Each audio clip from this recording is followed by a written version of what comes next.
You got is what we need, and all we do is dirty deeds. We're the Space Balls! Hey, welcome to Half the Battle. It's been a long time, but today we're going back to the comic and we'll be taking a look at issue 65, Shuttle Complex. And for the first time, the Joes are going into space! Except it isn't the first time, as they went to space all the way back in issue 8. The cover shows a space battle, and that's about right, but like practically every cover, not entirely accurate. The opening page shows an astronaut upgrading a US spy satellite.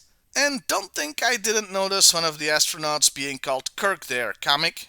Once he's finished, they immediately realize something fishy is going on, but to get a clear picture, they'll need to upgrade the rest of the spy satellites. Unbeknownst to them, but known to us, they are being monitored themselves by a Cobra spy satellite. Hey, quick question. When the hell did Cobra get satellites? We'll get an answer to that never as we switch to Cobra Island, where the Baroness is having an argument with Fred. Oh yeah, it's been a while, so quick recap. This is Fred. He's a Crimson Guard who shot Cobra Commander in the back because reasons and is now trying to impersonate him, and the Baroness knows that. Everybody got that?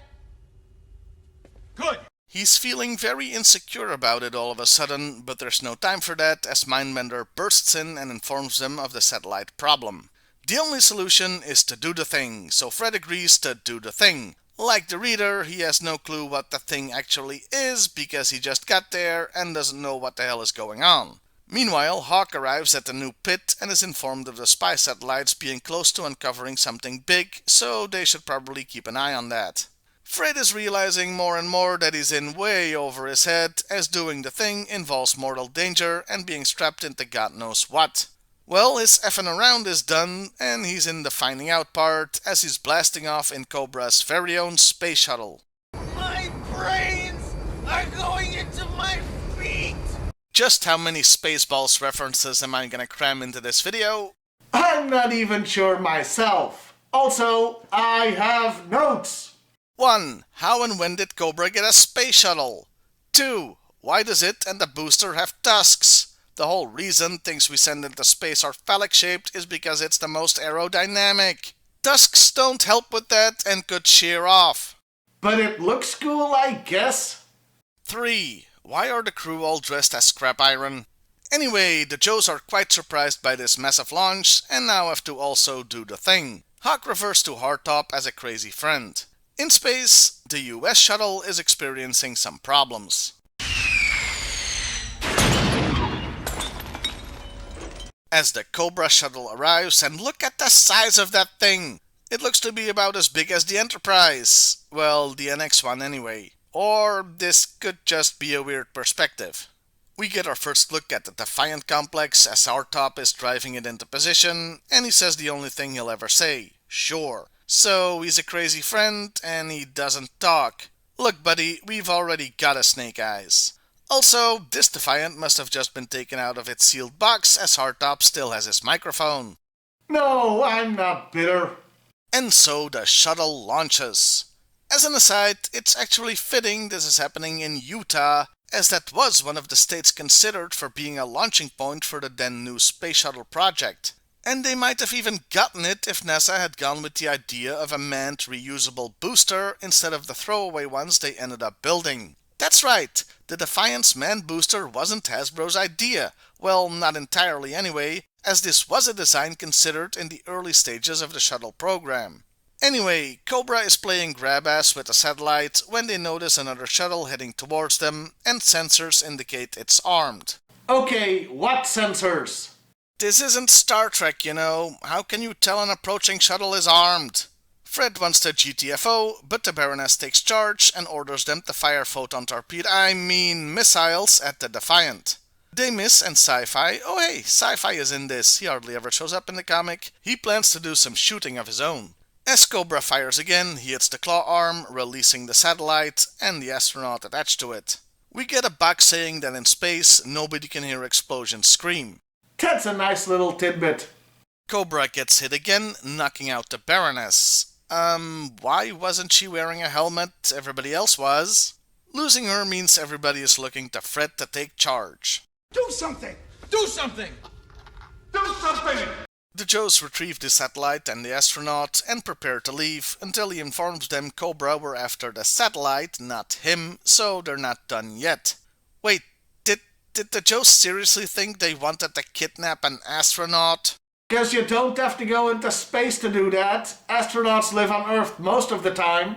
I'm just saying, if somebody had wanted to kidnap Neil Armstrong, they wouldn't have waited until he was walking on the moon. All this confusion gives Fred time to grow a pair, and he actually takes command. He gives instructions since he now apparently knows how his shuttle works, and they prepare to engage. What are you preparing? You're always preparing. Just go. Both ships take hits, and Fred orders a Techno Viper to prepare the final strike. Now yes, that is a Televiper, and that is a mistake. Just not one the writer of the comic makes. No, this was put in intentionally as a mistake Fred makes since he isn't, Cobra Commander. Instead of attacking the Joes, they use their last bit of firepower to destroy all nearby spy satellites, keeping their secret plans, secret for now. And so the story ends with both shuttles limping home. That's not the end of the comic though, there's 2 pages left. In a brutal tonal whiplash I have rarely experienced, we see, well, this. Snake Eyes throwing knives at a rotating Scarlet as he's standing on the shoulders of the Blind Master, who's juggling chainsaws and balancing on a ball. Am I on drugs? Okay, so like many teenage boys, they've run away to join the circus. In this case, so they can get into Barovia and look for the Joes imprisoned there. Yeah, remember them? We'll see how that goes next time. And that was Shuttle Complex. A pretty great issue, though your suspension of disbelief does get tested here. I mean, the Defiant was foreshadowed, but Cobra just pulling a shuttle out of their ass? It also addresses the elephant in the room. The Joes get a huge toy in the Defiant, but Cobra's got nothing to fight it with, so the comic had to make up this thing. That's 2 reviews in a row where there's a space shuttle. I swear I didn't plan that. One thing that bothered me a little is the crew of the Cobra ship seems to change panel to panel. In one it's all Televipers, then it's Scrap Iron and Televipers, then the ship's specific crew is there that I call We Have Scrap Iron at Home Vipers. I can't actually say this was a mistake, as all panels are from different angles, but it still bugs me. This issue is supposed to be where Fred truly becomes Cobra Commander by taking charge, but it really doesn't last. He'll continue to be pretty loserish as a commander wannabe. Speaking of which, the unintentionally funniest part of the whole comic is in Postbox The Pit, the letters page, where they unequivocally state that Cobra Commander is dead and is never coming back.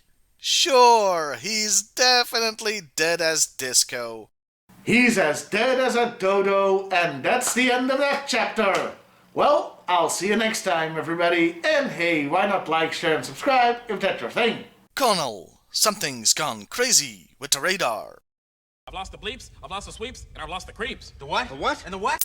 'Cause what you got is what we need, and all we do is dirty deeds. We're the Spaceballs.